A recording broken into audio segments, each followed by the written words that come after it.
Tout homme qui fera profession de rechercher la vérité et de la dire sera toujours odieux à celui qui exercera l'autorité. Condorcet.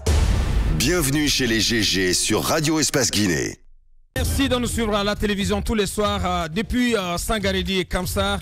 Vous avez rendez-vous avec cette équipe. Une plainte de l'UFDG contre des agents de la CMIS déposée devant le tribunal de première instance de Dixine. La direction du principal parti d'opposition à Guinée attend de la justice que lumière soit faite sur l'agression dont le président du parti et son cortège ont été victimes samedi dernier lors du retour du président de l'UFDG en Guinée après un mois d'absence du pays. Pourquoi viser les CMIS? De quels éléments de preuve dispose l'UFDG contre ces agents de la CMIS? Des questions qu'on se pose ce matin. Pour y répondre, Maître Amadou Diallo, député UFDG, vice-président de la commission des lois à l'Assemblée nationale. On s'intéresse aussi à cette actualité. Ça sonne comme le clap de fin de l'appartenance de Baïdi Haribo à l'UFR, la direction de la troisième force politique de la Guinée. Le parti dirigé par l'ancien premier ministre Sidya Touré a décidé hier de remplacer celui qui est devenu deuxième vice-gouverneur de la BCRG par M. Saïkouya Yabari au poste de secrétaire exécutif du parti. Il faut dire que depuis de longs mois, et ce n'est un secret pour personne, Baïdi Haribo s'était presque totalement éloigné du parti, s'affichant régulièrement aux côtés du chef de l'État, professeur Alpha Condé. On essaie de comprendre ce matin quels sont les dessous de cette décision de la direction du parti UFR. On se pose la question dans cette émission. Mohamed Mara, on s'intéresse à Baïdi Haribo. Baïdi Haribo qui a été remplacé à son poste de secrétaire exécutif de l'Union des forces républicaines. Alors ce matin nous sommes allés un peu à la quête de l'information parce que vous savez depuis hier c'est un peu l'actualité qui fait bruire toute la ville pratiquement. Alors je me suis rapproché quand même des députés et surtout d'ailleurs de celui-là qui le remplace, donc l'honorable Saïkouya Yabari, qui m'explique qu'en réalité il n'y a pas de problème. Contrairement à ce que la toile dit, il dit que le parti était bloqué parce que le secrétaire exécutif, c'est celui-là qui fait tourner pratiquement l'ensemble des cellules, en fait des organes de parti au quotidien. Et que depuis le départ de Baïdi Haribo, il ne parvenait plus à assurer ces fonctions-là. Donc le parti était vraiment bloqué et eux, ils sont dans une dynamique de relance donc, de leur parti politique. Donc, pour le moment, il fallait donc prendre une décision. Il dit qu'une délégation a été envoyé vers M. Baïdi Haribo à domicile, avec laquelle il s'est entretenu. Il a reconnu effectivement que c'est un problème qu'il faut quand même gérer dans les médias. Oui. Et c'est à la suite de cela que Baïdi lui-même s'est déplacé pour aller à la rencontre de son leader, notamment M.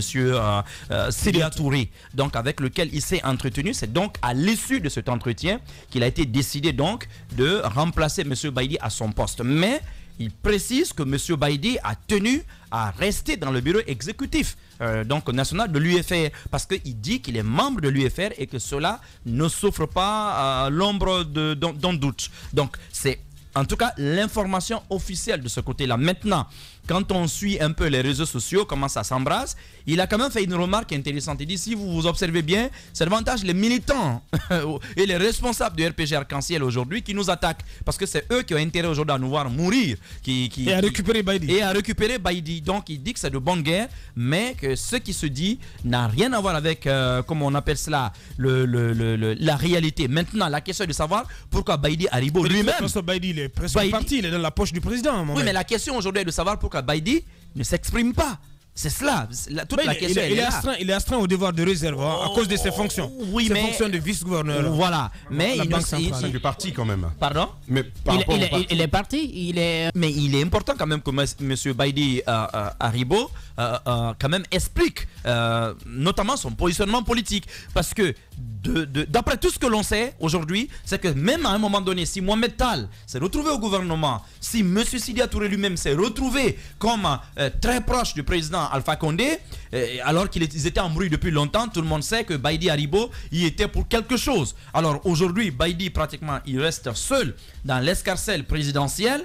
De l'autre côté, son parti a perdu tous les avantages et on apprend qu'il y a des buntrous de ce parti-là aujourd'hui qui d'ailleurs soutiennent l'idée d'un troisième mandat. Ouais. On a déjà quelques 2 ou 3 noms et je pense d'ailleurs que ça ne tardera pas. Ces gens-là, ils vont sortir des bois. Et même on sent qu'il y a une sorte de fronde qui est en train de s'organiser. Parce que quand on discute, nous les médias, avec certains leaders, aujourd'hui, il y en a qui n'hésitent plus à désavouer les allées et retours de M. Sidya Touré. Ouais. Donc ils disent que M. Sidya Touré, par une sorte d'inconscience aujourd'hui, a trop pensé à lui, il n'a pas pensé au parti, que le parti est en train de se diluer. Le parti est en train de piquer du nez. Sur le terrain. Donc ces gens-là, je ne serais pas étonné de deux choses. Soit ils tentent d'éjecter Monsieur Sidya Touré de la tête de l'UFR, ce qui va être très difficile pour eux, ou alors ils vont purement et simplement migrer vers la mouvance présidentielle, où ils vont quand même trouver des mares plus favorables. Hein, voilà. Bien, allez-y Tamba, très rapidement. À mon avis que le parti,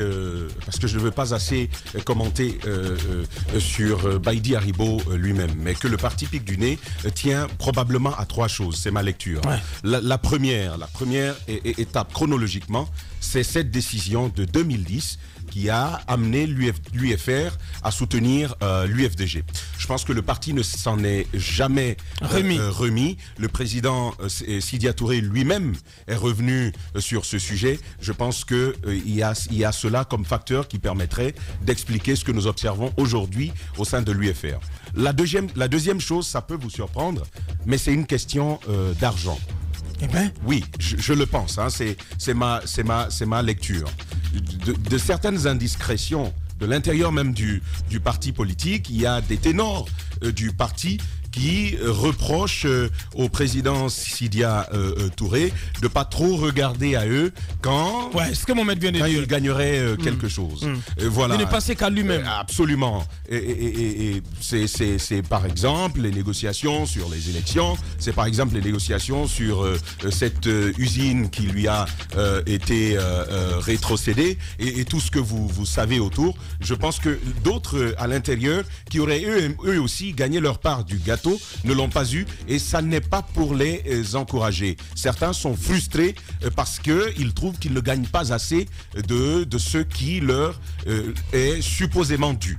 Et je donne par exemple le départ de Baïdi Haribo. Bien, on va marquer la pause. On revient. Vous continuez vos analyses et les autres aussi qui vont embrayer là-dessus. Une pause pour nos conseils achats. On revient pour continuer cette émission.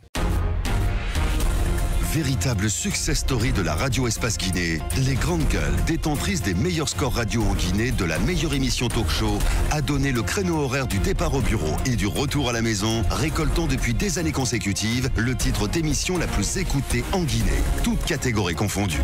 Un grand total de plus de 5 millions d'auditeurs ont été fidèles au talk show Les GG, diffusé jour après jour sur toutes les stations du réseau Adafo Média de 9h à 10h30, un exploit qui restera longtemps dans les annales de la bande FM en Guinée.